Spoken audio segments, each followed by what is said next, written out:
Hello, hello. J'espère que tu vas bien. Moi, ça va très bien.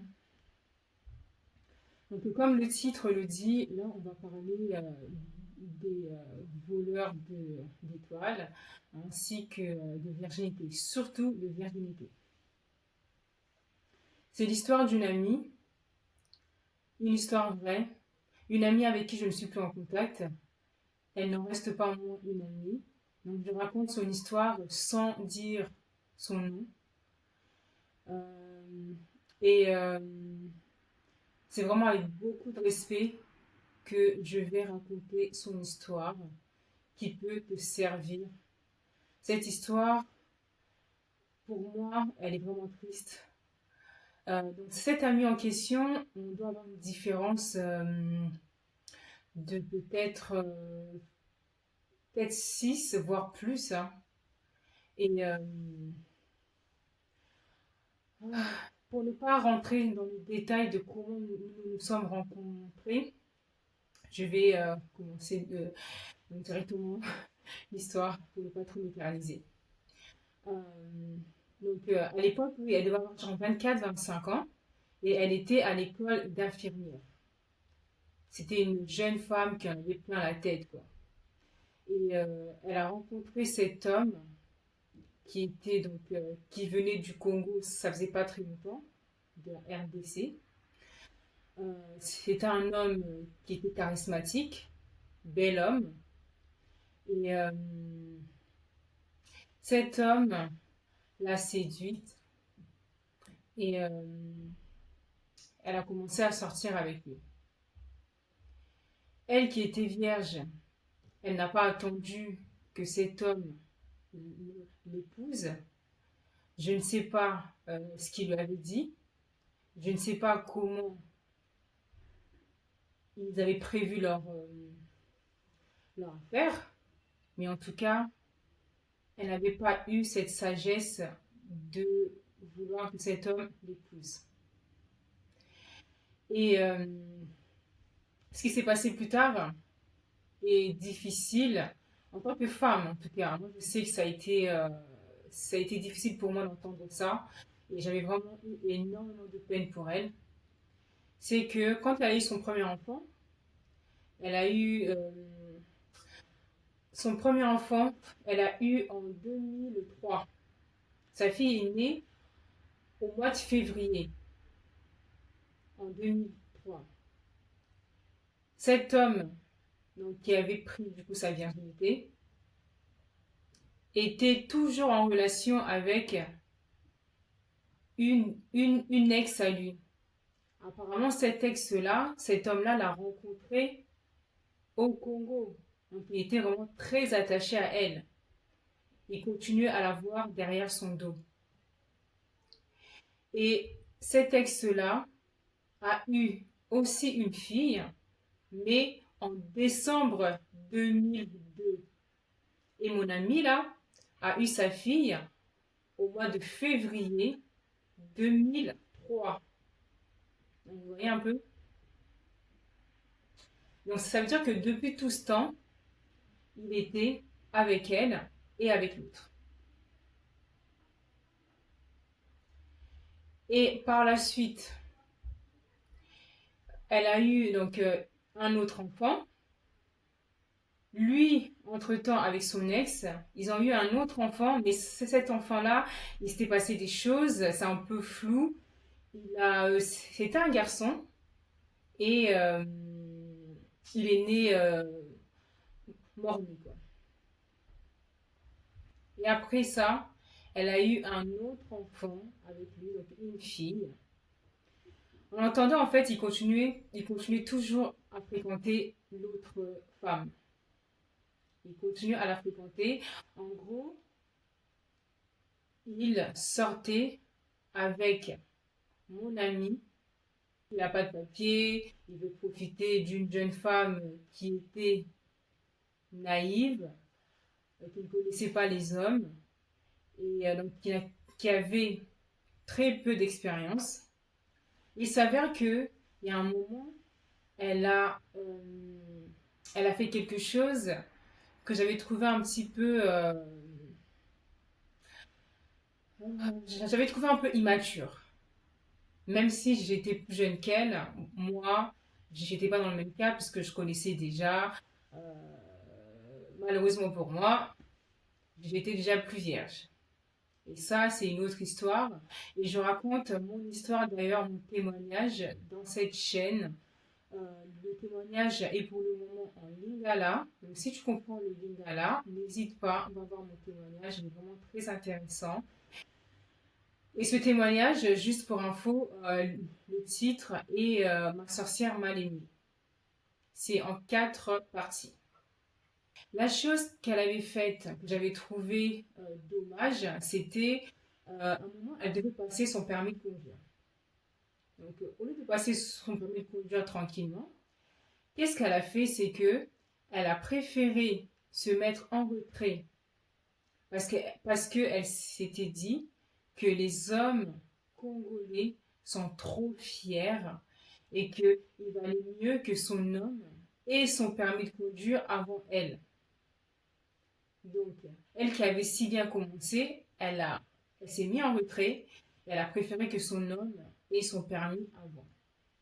Après, je ne sais pas qui avait financé le permis. Ça, c'est une autre histoire. Il a eu son permis. Donc, quand il a eu son permis pour acheter la voiture, c'est elle qui avait aidé. Elle avait même pris un crédit à son nom, vu que c'est elle qui avait donc la situation. Elle avait les papiers, elle avait fini son école d'infirmière, donc elle a commencé à travailler. Donc elle avait l'argent. Comparé à lui, qui travaillait avec de quelqu'un d'autre, mais il n'avait pas la situation administrative qui est administrativement, il n'avait pas la situation pour pouvoir justement faire un crédit. Donc elle a fait le crédit. Bien sûr, je pense que comme la plupart des couples, tu prends le crédit et l'autre rembourse. Après, je ne sais pas s'il a tout remboursé. Ça, c'est une autre histoire encore. Mais en tout cas, elle a pris le crédit pour qu'il puisse acheter donc, la voiture. Et quand il a acheté la voiture, je me souviens encore, c'est une belle voiture, hein. C'était une belle berline, grise comme ça, très belle. Et le problème, c'est quoi? C'est que quand maintenant elle avait besoin de lui pour aller faire les courses, il n'était pas présent. Il n'était pas présent. Il préférait partir voir ses amis dans l'Inganda, tout ça, se poser avec ses amis pendant que elle avait besoin de faire des courses pour la maison, pour les enfants. Il n'était pas du tout présent. Donc cet homme-là est rentré dans sa vie. Elle avait 25 ans. Elle était vierge. Elle était dans son école d'infirmière. Il est venu. Il lui a pris sa virginité. Il n'a même pas marié. Il lui a fait 2 enfants en faisant des enfants avec, en même temps avec son ex. Et il n'a pas épousé, il n'a pas honoré. Il lui a créé que des problèmes. Ça, pour moi, c'est un voleur de virginité et un voleur d'étoiles. Rien que ça. Parce que déjà, le fait de venir prendre la virginité à une personne et en même temps jouer des deux côtés, être avec ton ex,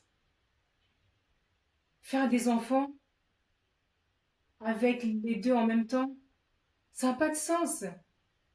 Même si cette personne n'a pas la sorcellerie, ce qu'elle a fait là, c'est la sorcellerie.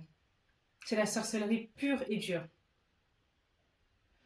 Et en même temps aussi, quand elle se met en retrait pour ne pas passer son permis, pour qu'il puisse le passer lui. Donc il le passe. Et en plus de ça, donc, il bénéficie d'une voiture dont c'est elle qui a fait le crédit. Et après, monsieur n'est plus là pour aider. Ça, c'est quoi? N'est-ce pas un voleur d'étoiles, ça? Sachant que elle, pendant tout ce temps-là, quand ils sont restés ensemble, jusqu'à jusqu'à ce qu'ils ont mis un terme à leur relation. Elle n'a pas réussi à passer son permis. Et je pense même que jusqu'à présent, elle n'a toujours pas le permis parce que je me souviens l'avoir eu au téléphone il y a à peu près 3 ans. Elle n'avait toujours pas passé son permis. Cet homme s'est joué d'elle parce qu'elle était jeune et naïve. Pendant que elle était avec le monsieur dans la même maison, n'étant pas mariée, elle se considérait comme la femme légitime. Malheureusement, à cause de ça, à cause de ce qui lui a fait croire, elle a affiché des comportements qui n'étaient pas dignes. Qu'est-ce qu'elle a fait? Lorsque la fille de sa rivale, la fille qui est née en fin 2002, au mois de décembre, cette fille-là, quand elle venait chez elle, était déjà grande, hein, la petite devait avoir genre 4 ans, 4-5 ans. Lorsqu'elle venait chez elle, elle insultait la petite. Elle insultait la petite, elle disait, moi je sais que j'étais là, ce jour-là j'étais là, comme j'étais très jeune, même si ça m'avait pas plu, j'ai pas voulu rentrer dans l'histoire, mais avec le recul, c'est vrai que j'aurais pu lui dire, non, arrête de dire ça, tu vois. Elle parlait mal de la petite, elle disait, regarde-moi, cet enfant, on dirait qu'elle est maladive. Elle disait des choses vraiment pas très gentilles en fait. Et je sais que c'était quelque part par souffrance et peut-être aussi par colère du fait qu'elle était la fille de sa rivale. Mais la petite n'y était pour rien. Et ce qui est arrivé aussi par la suite, pour moi en tout cas, je pense que c'est une leçon que Dieu a voulu aussi lui donner parce qu'il faut savoir que Dieu nous aime, hein. Mais quand on se comporte mal aussi, euh, Dieu permet que certaines choses mauvaises nous arrivent. C'est pas lui qui les planifie, mais il laisse faire parce que on n'est pas forcément avec lui. Je pense vraiment que oui, c'est comme ça parce que je l'ai vu dans ma propre vie, dans la vie des autres personnes. Donc, ce qui est arrivé après, qui me fait croire que elle a été malheureusement confondue euh, par rapport à ses actes, c'est que donc elle avait donc 2 enfants avec le fameux monsieur là, qui était venu que pour les papiers, pour sa virginité, tout ça. Et par la suite, c'est que elle a eu un autre enfant, donc une troisième fille, avec un autre monsieur. Et cet enfant-là est malheureusement né et a eu une méningite. Je sais pas si une méningite cervicale. Cet enfant est lourdement handicapé. Et il faut savoir que c'est pour ça que il faut arrêter ces comportements d'insulter les enfants des autres. De dire que cet enfant est malade, on dirait un enfant malade, il est moche. Comment un futur parent ou un parent peut se permettre d'insulter l'enfant d'autrui? C'est pas normal et c'est pas bien du tout. C'est pas digne d'un enfant de Dieu. Quelle que soit la colère que tu peux emmagasiner en toi, quelle que soit la colère que tu as envie de recracher, il ne faut pas faire ce genre de choses. Parce que tant que nous vivons, on ne sait pas ce qui va nous arriver demain. Dieu seul sait. On ne sait pas ce qui va nous arriver demain. Et j'ai remarqué, c'est vraiment entre parenthèses, hein, ce comportement chez les Congolais, se moquer des autres, se moquer des handicapés, se moquer des enfants qui sont malades. tant que tu es en vie, est-ce que tu connais ton lendemain? Est-ce que tu sais ce qui va t'arriver demain? Imagine que demain tu fais un accident et que tu deviens handicapé, tétraplégique, je ne sais pas, ou que tu perds une jambe. Ça, c'est des comportements vraiment à arrêter. C'est pas normal. Et c'est surtout pas digne d'un enfant de Dieu.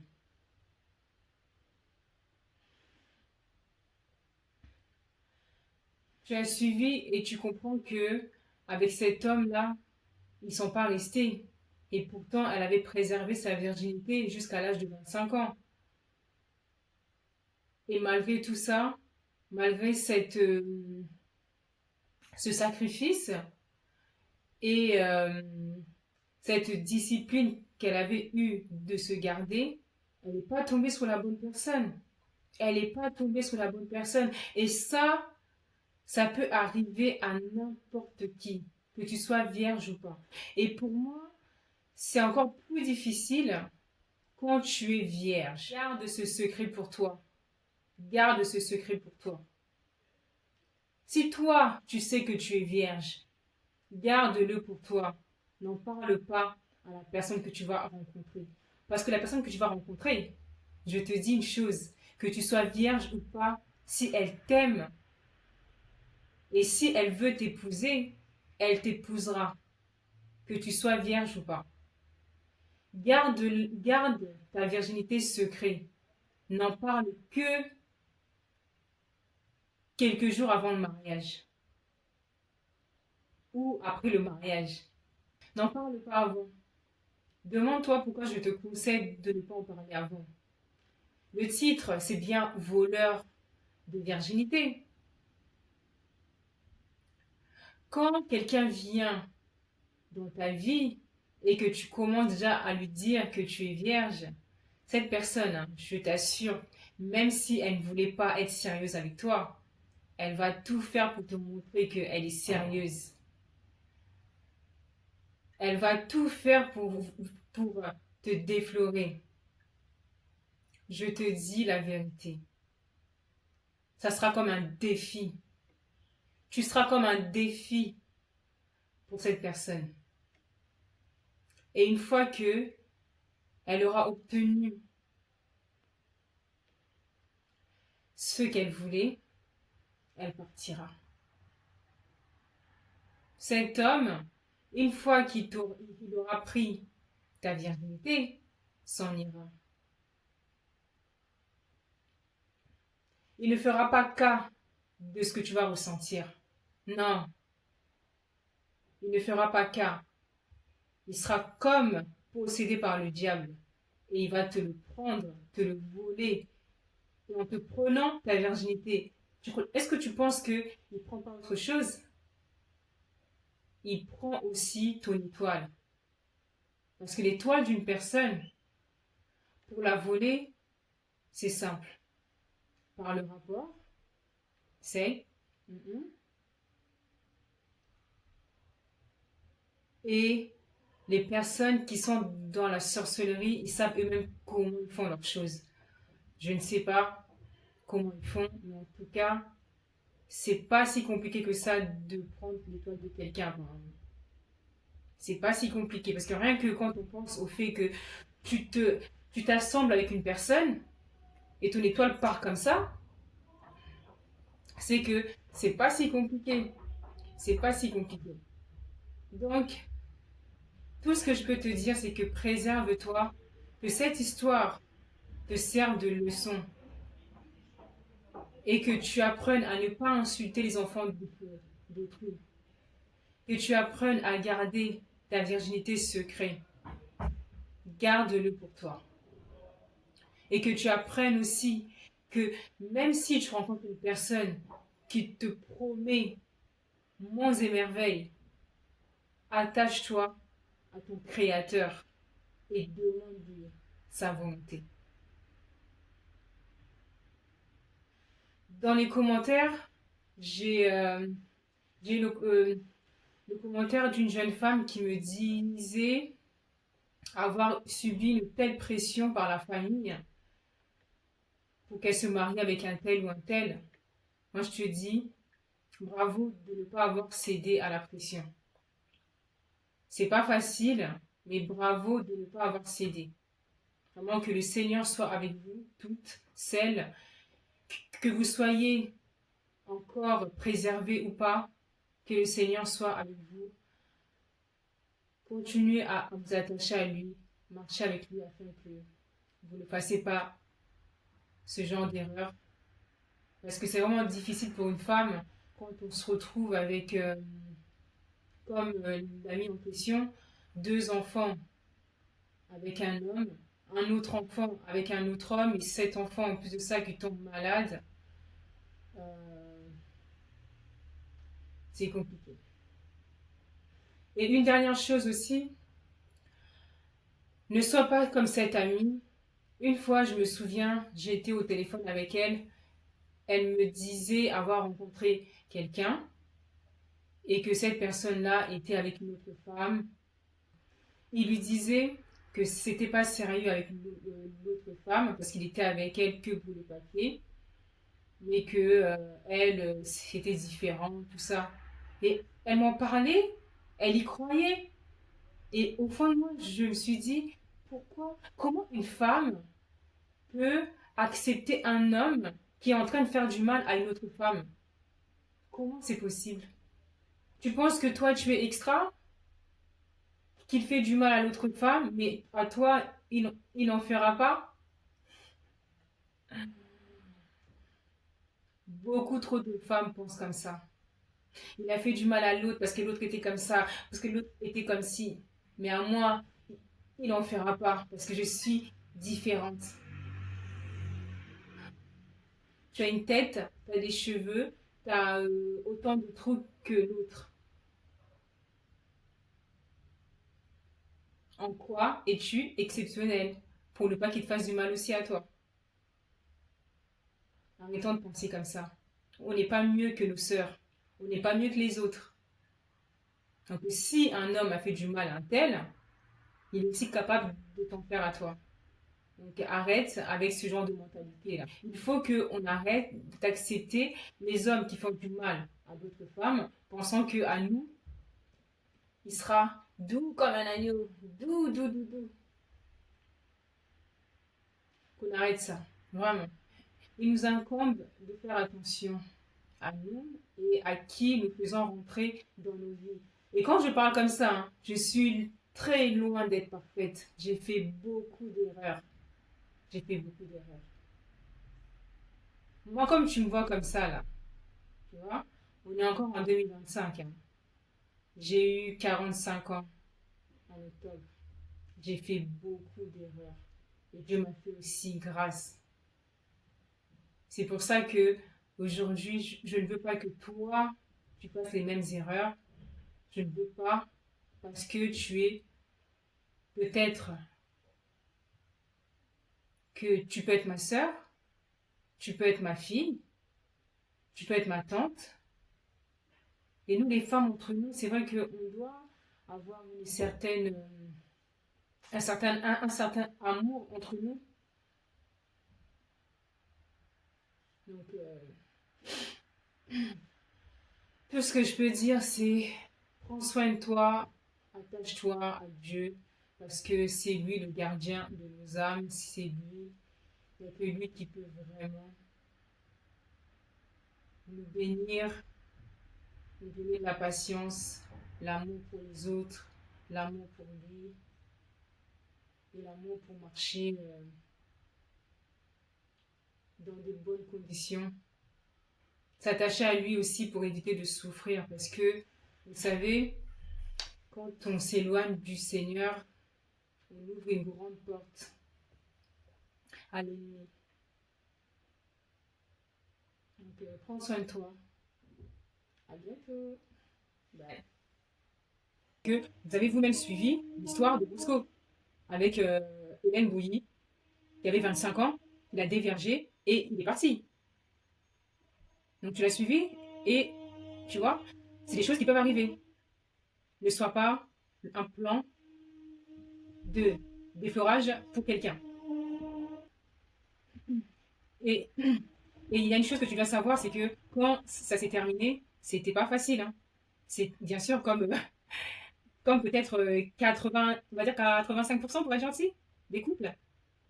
C'était la guerre, toujours des problèmes. Et puis franchement, ça aurait servi à quoi de se marier avec une telle personne? Parce que se marier pour ensuite divorcer ou être quitté par une personne qui ne voulait pas de toi. Et il faut savoir que jusqu'à présent, cet homme-là est toujours avec son ex, hein. Son ex avec qui il sortait en même temps que, que mon ami en question. Donc ça voulait juste dire ce que ça veut dire, hein, c'est qu'il voulait être avec elle juste pour gagner une situation, quoi. C'est tout.